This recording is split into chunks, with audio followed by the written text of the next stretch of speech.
Correct. All right, it is 7 o'clock. We will call to order this regular board meeting of the Palmyra-Eagle Area School District. Tracy, may we have a roll call, please? Matt Mecca. Here. Amy Wild. Here. Tara Bowman. Here. Scott Hoff. Here. Corey Jones. Here. Carrie Ellis. Here. Justin Thomas. With all members in attendance, we have a quorum this evening. The mission statement of the Palmyra-Eagle Area School District is to ensure that students excel with intellect and virtue, inspired by innovative educators who engage and challenge each individual. Please join me for the Pledge of Allegiance.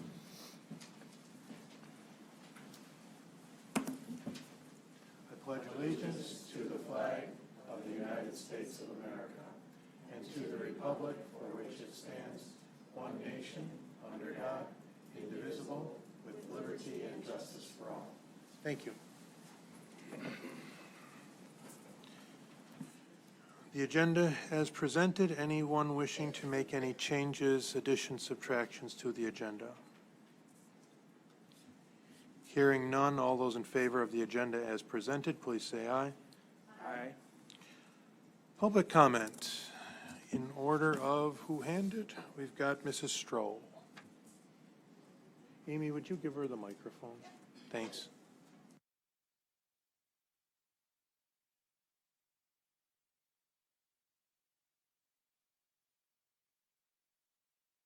I don't think I need that, do I? Is it on? Yes? Okay. My name's Jeannie Stroh. I'm a parent of 4 students in this district. My son Jacob played soccer with the co-op program for the last 2 years, and I just wanted to speak on that. The co-op, I'm going to read because I hate public speaking, so I apologize, but the co-op soccer program has been fantastic. Both school students have benefited by coming together. Even with the addition of the PE boys, East Troy was unable to field a JV team.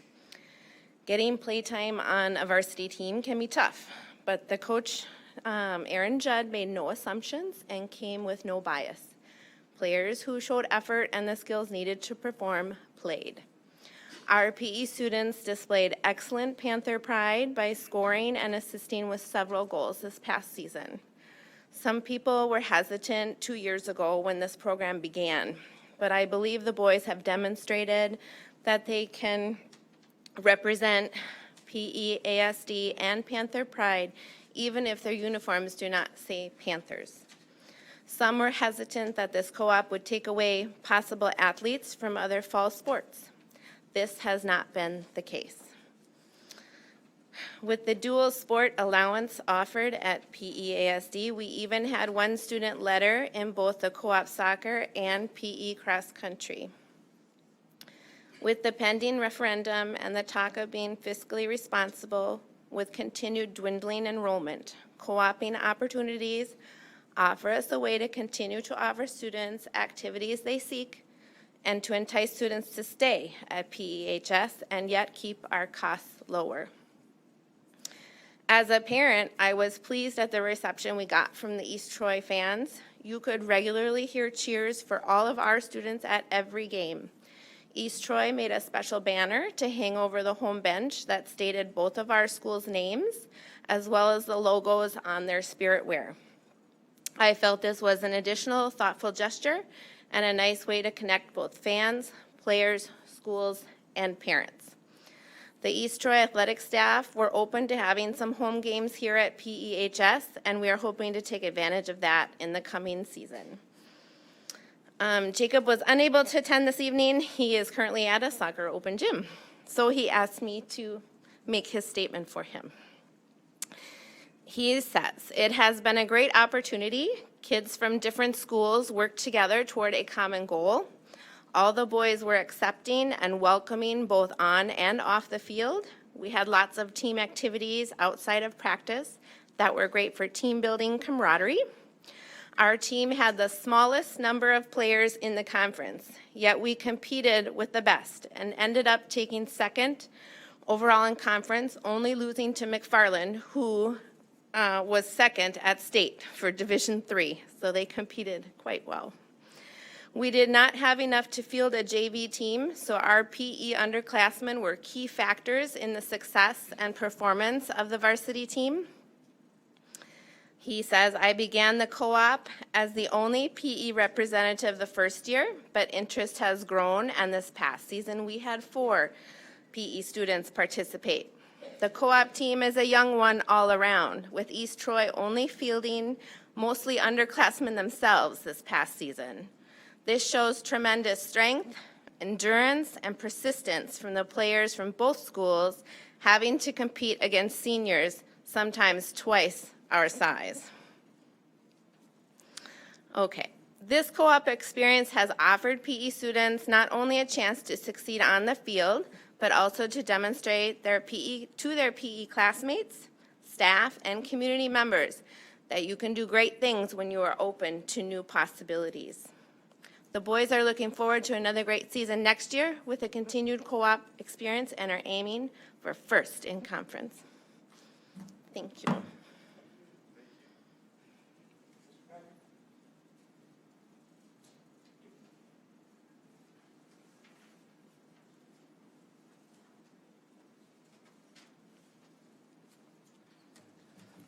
My name's Scott Patrick. My wife and I helped to organize a club team to participate in,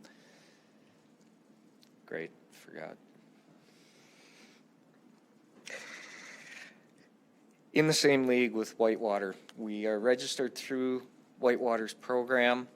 We currently have 14 Palmyra students, boys, on our U13 to U15 team.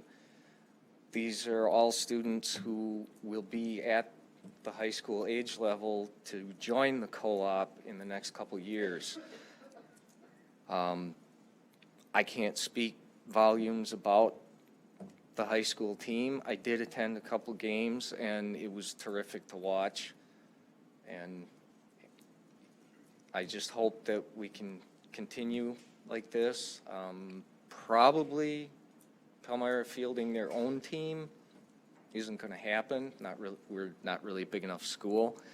But if we could continue the co-op, that would be terrific, and we'd very much appreciate it. And I'd like to say thank you for doing it in the first place.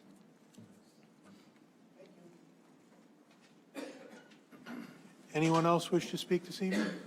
Any other comments? No? All right. Committee reports, building and grounds, please. Okay. Building and grounds met earlier this evening. Few items. We received a little bit more information in regards to the drainage in between here and the elementary school. The village and Rich and I guess the manager of the mobile home community there are all collaborating, trying to figure out what is going to be the next step as far as how they're going to get water through their mobile home community and what all is going to be need to be done there. So stay tuned for that. Let's see. We had the secure entries at both elementaries were worked on through the safety grant through the state. Hopefully within 2 weeks, so it should be up and running with all the bulletproof glass and everything for secure entries. Rich walked through buildings with our new property insurance risk manager, risk engineer. Extremely impressed with the safety measures that are in place. Just a few, minor write-ups of suggestions and not in actual any problems. So hot water is hooked up down on this end, so that's good. And yep, and then just there is a full-time custodian position available for anyone that may be interested. A daytime position. So that's it. Sounds good. Thank you, Corey. Finance Committee, please. We met earlier this evening, not really very much to discuss. Sharon covered where we are during the 18-19 school year budget, and we are pretty much right on track with that. And that was the one topic for finance. Thank you. And public relations, please. We met earlier as well. We went over with staff about our next newsletter, which would normally go out the beginning of March. So since we have some time now between the newsletter and the election in April, we are going to do another direct mail newsletter on the referendum. Looking to do that in February. We are again going to do Every Door Direct, which is how we do our newsletter and have done the newsletter in the past. Every Door Direct, with that, that's a thing through the post office. So there are 3,744 mailing addresses in the 53119 and 53516 zip codes.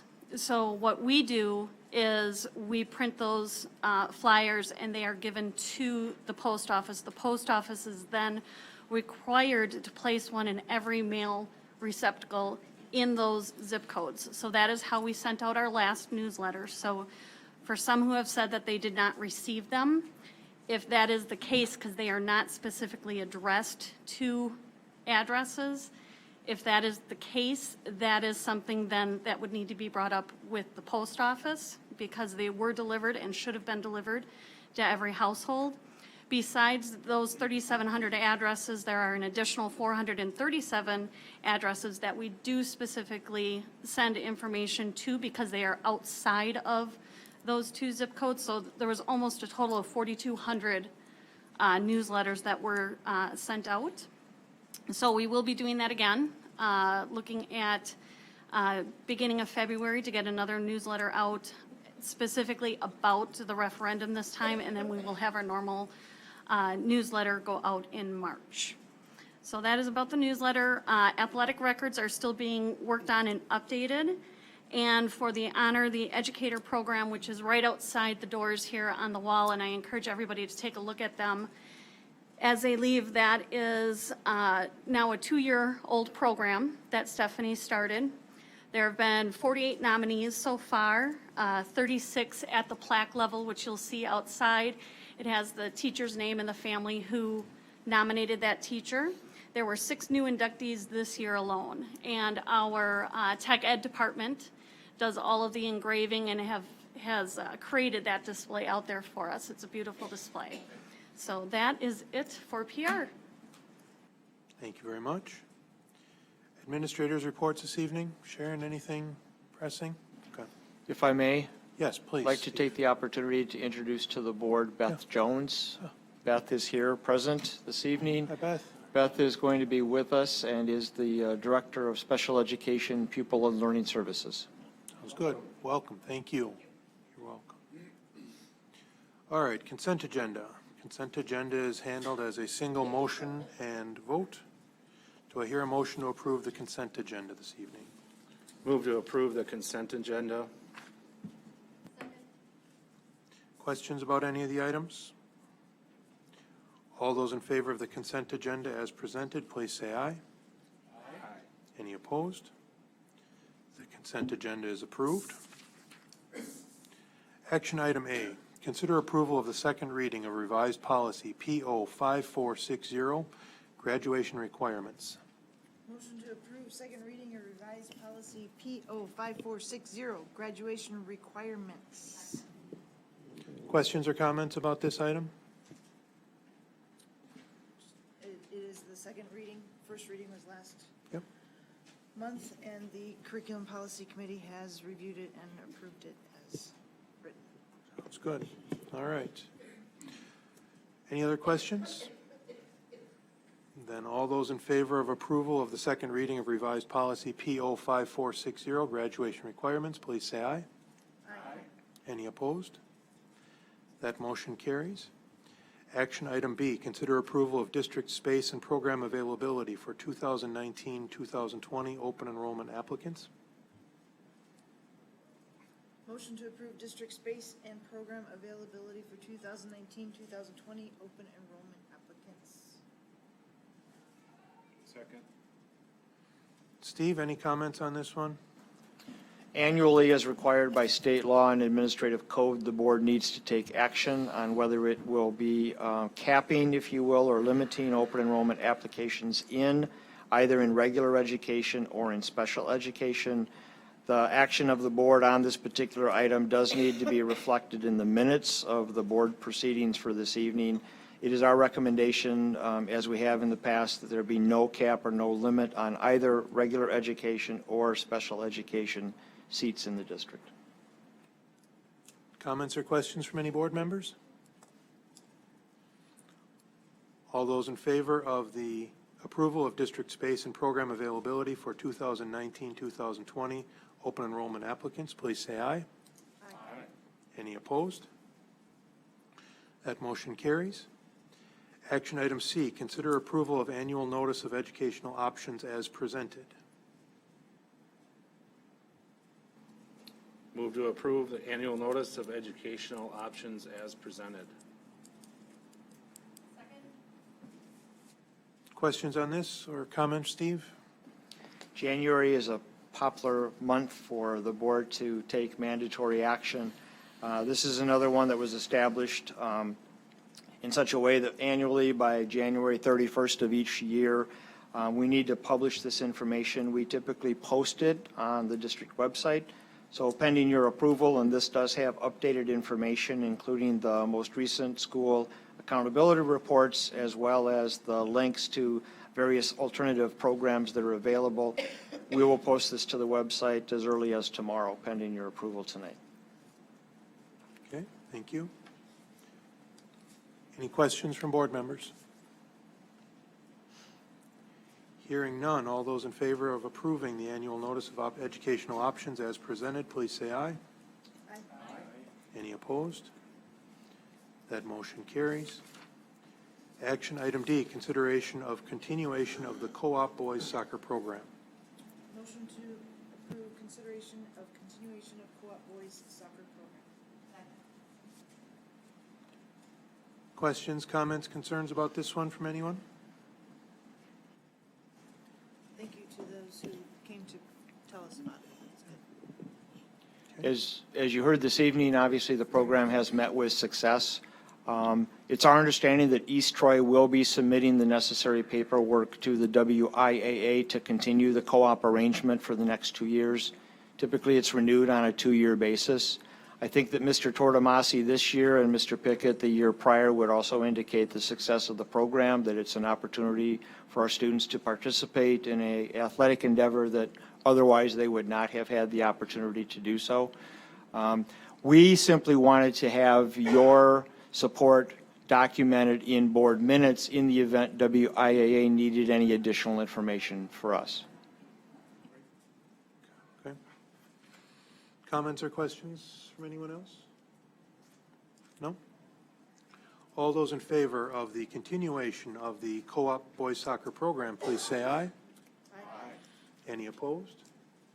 That motion carries. Action item E, consider rescinding previous referendum question. Move to approve consideration of rescinding previous referendum question. Second. Okay. We covered much of this during previous meetings. Anyone wish to make any more comments or questions about it? Good. All right. All those in favor of rescinding the previous referendum question, please say aye. Aye. Any opposed? That motion carries. Now, consider approval of resolution to exceed revenue cap commencing with the 2019-20 school year. Move to approve of resolution to exceed revenue cap commencing with the 19-20 school year. Comments about this one, anyone? Again, we've covered most of this in depth in previous meetings. All right. All those in favor of the resolution to exceed revenue cap commencing with the 2019-2020 school year, please say aye. Aye. Any opposed? That motion carries. And finally, action item G, consider approval of resolution to provide for referendum election on the question of the approval of a resolution to exceed the district's revenue cap commencing with the 2019-2020 school year. Motion to approve resolution to provide for referendum election on the question of the approval of a resolution to exceed the district's revenue cap commencing with the 2019-2020 school year.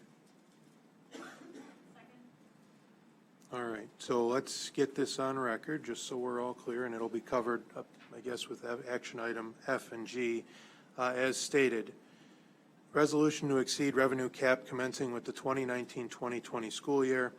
Be it resolved by the School Board of the Palmyra-Eagle Area School District, Jefferson, Walworth, and Waukesha Counties, Wisconsin, that the final school district budget shall include the amounts set forth below in excess of the revenue limits imposed by Section 121.91 of Wisconsin statutes on a non-recurring basis over a period of 4 years, commencing with the 2019-20 school year as follows.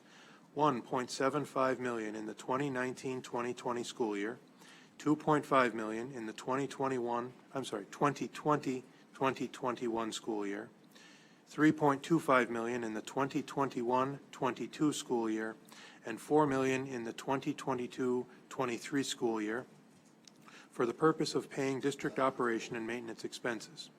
Be it further resolved that pursuant to Section 121.91 sub 3 of Wisconsin statutes, the foregoing resolution be submitted to the election for approval or rejection at the election to be held on April 2nd, 2019.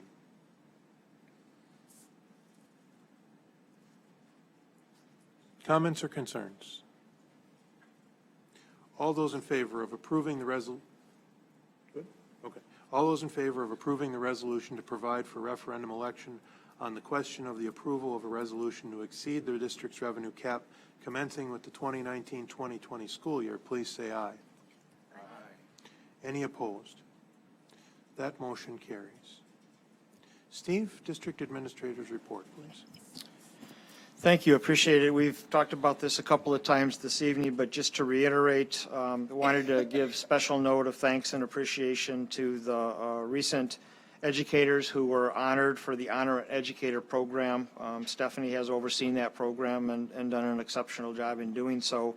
I don't know that the names specifically of the recipients have been mentioned, so I wanted to congratulate the 2018 winter nominees, Monica Adsit, Jeff Beardsley, Doug Hassler, Rick Fraza, Terry Kelly, and Shelley Taylor.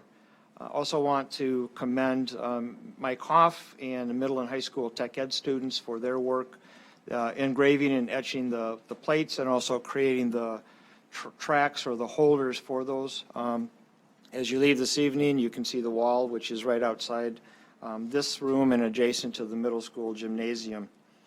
Next week, January 14th through the 18th in the state of Wisconsin is designated Wisconsin Adult School Crossing Guard Recognition Week. So I do want to recognize the three individuals who we typically have serving as crossing guards.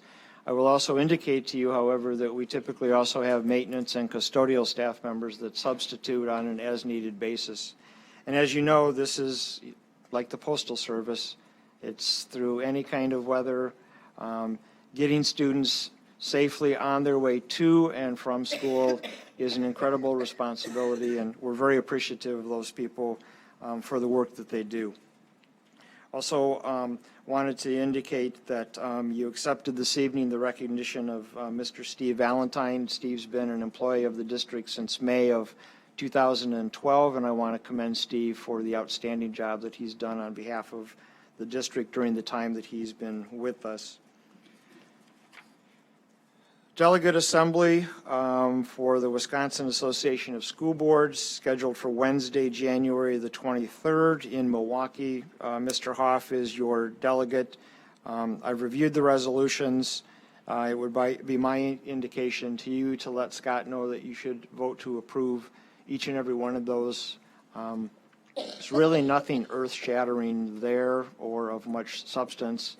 A number of the resolutions, like the last couple of years, are simply to repeal old language that has changed because of new state laws.